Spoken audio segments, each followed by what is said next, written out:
जय हिंद साथियों, नमस्कार। कैसे हो आप लोग? उम्मीद करता हूं कि आप लोग बहुत अच्छे होंगे और अपने एग्जाम की तैयारी में भी बहुत अच्छे से जुटे हुए होंगे। तो साथियों, आज के क्लास में हम लोग MPESB हॉस्पिटल असिस्टेंट एग्जाम 2026 जो 24 जून को होने वाला है उसके लिए मोस्ट इंपॉर्टेंट और सबसे ज्यादा पूछे जाने वाले प्रश्नों को देखने वाले हैं। और साथियों, इस क्लास में हम लोग पूरे 50 क्वेश्चन को करेंगे और अगर आप इसमें से 35 भी प्रश्न को सही कर लेते हो तो मेरे भाई यकीन मान के चलना, आपका सिलेक्शन पक्का हो जाएगा। ओके जी, चलिए फिर क्लास को स्टार्ट करते हैं। पहला नंबर सवाल आपके सामने है, तो आंसर को लगाते हुए चलिएगा और गिनते हुए चलिएगा कितने प्रश्नों को आप लोग सही कर पाते हो। देखिए, पहला नंबर सवाल है कि बल का एसआई मात्रक क्या होता है। तो आपको याद रखना है, बल का एसआई मात्रक न्यूटन होता है। ऑप्शन नंबर बी बिल्कुल करेक्ट हो जाएगा। बहुत ज्यादा इंपॉर्टेंट है, कई बार एग्जाम में आया हुआ है। अगर बल का विमीय सूत्र पूछेगा तो MLT इनवर्स 2 होता है, ये बात आपको याद रखना है। चलिए आगे बढ़ते हैं। अगला नंबर सवाल का जवाब ये बता के चलो कि प्रकाश की गति कितनी होती है। तो आपको याद रखना है, प्रकाश की गति होती है 3 गुना 10⁸ मीटर प्रति सेकंड। ऑप्शन नंबर सी बिल्कुल करेक्ट हो जाएगा। एक बात और पूछा जाता है कि प्रकाश वर्ष का मान कितना होता है, तो 9.46 गुना 10⁻15 मीटर होता है। ये बात आपको याद रख के चलना है। चलो आगे बढ़ते हैं। तीसरा नंबर सवाल का जवाब बताओ, विद्युत धारा मापने का यंत्र कौन सा है। तो विद्युत धारा को मापने वाला यंत्र है एमीटर। ऑप्शन नंबर बी आप लोग लगा के चलिएगा, बहुत इंपॉर्टेंट है। चलो आगे बढ़ते हैं। अगला नंबर सवाल का जवाब बताना, कार्य का सूत्र क्या होता है। जल्दी से बता के चलो मेरे भाई। W बराबर क्या पढ़े हो, F गुना S। तो आप बताओगे भैया कार्य बराबर तो ये हो जाएगा ना, बल गुना शक्ति। ऑप्शन नंबर सी बिल्कुल करेक्ट हो जाएगा ना, याद रखना आप लोग। चलो आगे बढ़ते हैं। अगला नंबर सवाल का जवाब यहां पे बता के चलना। यहां पे ये प्रश्न है कि ध्वनि तरंग जो है किस प्रकार की तरंग है। अगर प्रकाश तरंग पूछता तो हम लोग अनुप्रस्थ लगाते, लेकिन ध्वनि तरंग पूछा है तो अनुदैर्ध्य हो जाएगा। ऑप्शन नंबर बी आपका बिल्कुल करेक्ट हो जाएगा। चलो आगे बढ़ते हैं। अगला नंबर सवाल का जवाब बताओ, गुरुत्वाकर्षण का नियम किसने दिया। जल्दी से बता के चलो, गुरुत्वाकर्षण का नियम किसने दिया। तो आप बताइएगा भैया न्यूटन ने दिया है। ऑप्शन नंबर बी आपका राइट हो जाएगा। चलो आगे बढ़ते हैं। अगला नंबर सवाल का जवाब बताओ, और उससे पहले मेरे भाई प्लीज एक बार अगर आप नए नए जुड़ रहे हो तो सब्सक्राइब कर लीजिएगा, और क्लास को लाइक नहीं किए हो तो एक बार जरूर क्लास को लाइक कर दीजिएगा, क्योंकि आपका लाइक और सब्सक्राइब ही हमारे लिए एक मोटिवेशन यानी कि उत्प्रेरक का कार्य करता है भैया। इसीलिए लाइक और सब्सक्राइब कर दीजिएगा। ओके, चलो यहां पे बता के चलो, विद्युत प्रतिरोध की एसआई इकाई क्या होती है। तो प्रतिरोध का मात्रक ओम होता है। ऑप्शन नंबर सी आपका बिल्कुल करेक्ट हो जाएगा। धारा का एम्पियर होता है, विद्युत विभव का वोल्ट होता है, और शक्ति का वाट होता है। चलो आगे बढ़ते हैं। अगला नंबर सवाल का जवाब बताओ, शक्ति का एसआई मात्रक क्या हो जाएगा। मैंने बताया शक्ति का एसआई मात्रक वाट होता है। ऑप्शन नंबर बी आपका राइट हो जाएगा। चलो आगे बढ़ते हैं। अगला नंबर सवाल का जवाब बताओ, वस्तु की गति में परिवर्तन का कारण क्या है। वस्तु की गति में परिवर्तन का कारण है भैया बाह्य बल जो लगाते हैं वो है। ऑप्शन नंबर सी आपका बिल्कुल करेक्ट हो जाएगा 9 का। चलो आगे बढ़ते हैं। 10 नंबर सवाल का जवाब बताओ। पूरे 50 क्वेश्चन को कवर करना है मेरे भाई। देखो यहाँ पे परावर्तन के नियम के अनुसार आपतन कोण किसके बराबर होगा। तो आपतन कोण बराबर परावर्तन कोण पढ़े हो ना, तो आप क्या कहोगे, परावर्तन कोण। ऑप्शन नंबर सी आपका करेक्ट हो जाएगा 10 का। ओके, चलो आगे बढ़ते हैं। अगला नंबर सवाल का जवाब बताओ। अच्छे से गिनते चलना कितना प्रश्न सही हो रहा है। यहां पे है कि पानी का रासायनिक सूत्र क्या होता है, ये तो सबको पता है, पानी का H2O होता है। ऑप्शन नंबर बी हो जाएगा।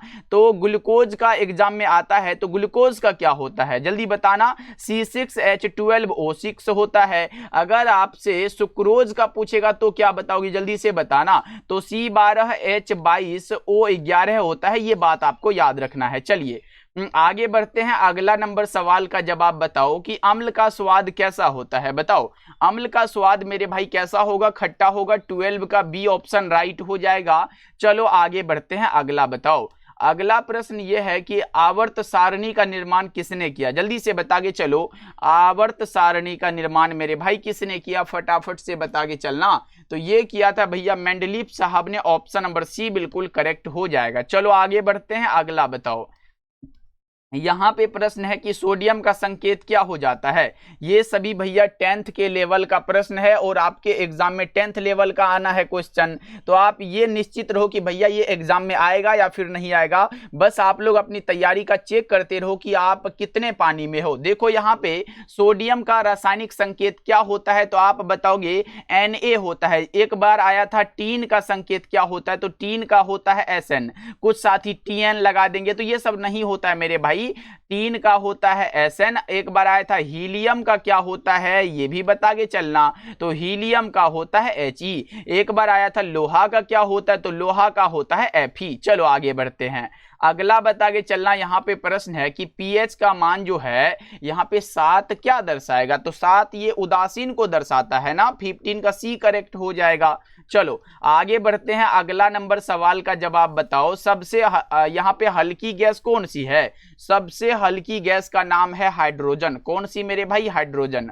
अगर धातु पूछता तो हम लोग लिथियम लगाते। चलो आगे बढ़ते हैं। अगला बता के चलना कि लोहे पर जंग लगना जो है कौन सी प्रक्रिया है। लोहे पर जंग का लगना जो है ये ऑक्सीकरण है मेरे भाई। यहाँ पे 17 का बी करेक्ट हो जाएगा। चलो आगे बता के चलना। यहाँ पे प्रश्न है कि एलपीजी में मुख्यतः कौन सी गैस होती है। एलपीजी में कौन सी गैस होती है, आप क्या बताओगे, 18 का बताना। हाँ भैया ब्यूटेन होती है। ऑप्शन नंबर बी आपका बिल्कुल करेक्ट हो जाएगा। चलो आगे बढ़ते हैं। अगला बता के चलना, यहाँ पे है कि परमाणु का केंद्र क्या कहलाता है, जल्दी बता दो। परमाणु का केंद्र क्या कहलाता है, नाभिक कहलाता है। सी ऑप्शन लगा के चलना। नाभिक की त्रिज्या की कोटि 10⁻⁻15 मीटर होती है, ये बात आपको याद रखना है। परमाणु का आकार 10⁻⁻10 मीटर होता है, ये बात याद रखना है। परमाणु का नाभिक जो है प्रोटॉन प्लस न्यूट्रॉन से मिलकर बना होता है। चलो आगे बढ़ते हैं। नेक्स्ट बता के चलना आप लोग, दूध से दही बनना किस परिवर्तन का उदाहरण है। ये सब पढ़े हो आप लोग मेरे भाई। दूध से दही का बनना जो है किस परिवर्तन का उदाहरण है, आप क्या बता के चलोगे, जल्दी से बता के चलो। 20 नंबर सवाल का जवाब आपने बताया भैया वो रासायनिक परिवर्तन है। ऑप्शन नंबर बी राइट हो जाएगा। चलो आगे बढ़ते हैं। यहाँ पे है मानव शरीर की सबसे बड़ी हड्डी कौन सी है। मानव शरीर की मेरे भाई सबसे बड़ी हड्डी का नाम है फीमर, जो जांघ में पाई जाती है। ऑप्शन नंबर बी राइट होगा। अगर सबसे छोटी पूछेगा तो क्या बताओगे, सबसे छोटी वाला का नाम है स्टेपीज, जो कान में पाई जाती है। चलो आगे बढ़ते हैं। अगला बता के चलना, यहाँ पे रक्त का शुद्धिकरण शरीर में कहाँ होता है, बताओ। रक्त का शुद्धिकरण जो है शरीर में कहाँ पर होता है, आपने बताया गुर्दा में। ऑप्शन नंबर सी आपका करेक्ट हो जाएगा। और मेरे भाई लाइक करने के लिए क्लास को भूल रहे हो तो एक बार जल्दी से क्लास को लाइक कर देना। चलो आगे बढ़ते हैं। अगला नंबर सवाल का जवाब बताओ, प्रकाश संश्लेषण के लिए आवश्यक गैस कौन सी है। प्रकाश संश्लेषण के लिए आवश्यक गैस है CO2, carbon dioxide. C option आप लोग लगा देना।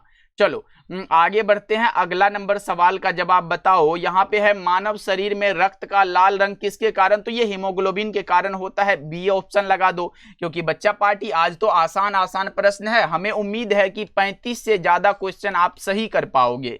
चलो आगे बढ़ते हैं। अगला नंबर सवाल का जवाब बताओ, यहाँ पे है कि डीएनए का पूरा नाम क्या है, तो डीएनए का पूरा नाम है डीऑक्सी न्यूक्लिक एसिड। अगर आरएनए का पूछता तो यहाँ पे राइबो न्यूक्लिक एसिड लगाते। चलो आगे बढ़ते हैं। नेक्स्ट का बताना कि विटामिन डी की कमी से कौन सा रोग होता है। विटामिन डी की कमी से मेरे भाई कौन सा रोग होता है, वो होता है रिकेट्स। ऑप्शन नंबर सी आपका करेक्ट हो जाएगा। अगर मैं बात करूं तो ये यहाँ पे विटामिन सी की कमी से होता है। और अगर ये बात करूं मेरे भाई तो आप याद रखिएगा ये होता है विटामिन ए की कमी से। और ये होता है, आपको याद रखना है, ये होता है विटामिन B1 की कमी से। ये सब बात आपको याद रखना है। चलो आगे बढ़ते हैं। अगला नंबर सवाल का जवाब बताओ, हृदय में कितने कक्ष होते हैं। हृदय में बताओ कितने कक्ष होते हैं, तो 4 कक्ष होते हैं। सी ऑप्शन आपका राइट हो जाएगा। चलो आगे बढ़ते हैं। अगला बताना मेरे भाई, 50 तक गिनते चलना कितना प्रश्न सही हुआ है। देखो, पौधों में जल का परिवहन किस उत्तक के द्वारा होता है। पौधों में जल का परिवहन मेरे भाई जालम के द्वारा होता है। बी ऑप्शन राइट हो जाएगा। चलो आगे बढ़ते हैं। अगला नंबर सवाल का जवाब बताओ, यहाँ पे मनुष्य का सामान्य शरीर तापमान कितना होता है, तो 37 डिग्री सेल्सियस होता है। यहाँ पे सी ऑप्शन लगा के चलिएगा। चलो आगे बढ़ते हैं, यहाँ पे अगला बताओ। अगला प्रश्न ये है, पानीपत का प्रथम युद्ध कब हुआ था? प्रथम वाला 1526 में हुआ था, द्वितीय यहाँ पे 56 में हुआ था, तृतीय 1761 में हुआ था। ओके मेरे भाई, ए ऑप्शन लगा दो। चलो आगे बढ़ते हैं। इनकलाब जिंदाबाद का नारा किसने दिया? इनकलाब जिंदाबाद का नारा मेरे भैया जी किसने दिया, बताओ जल्दी से। तो ये दिया है भगत सिंह ने, ऑप्शन नंबर बी राइट हो जाएगा।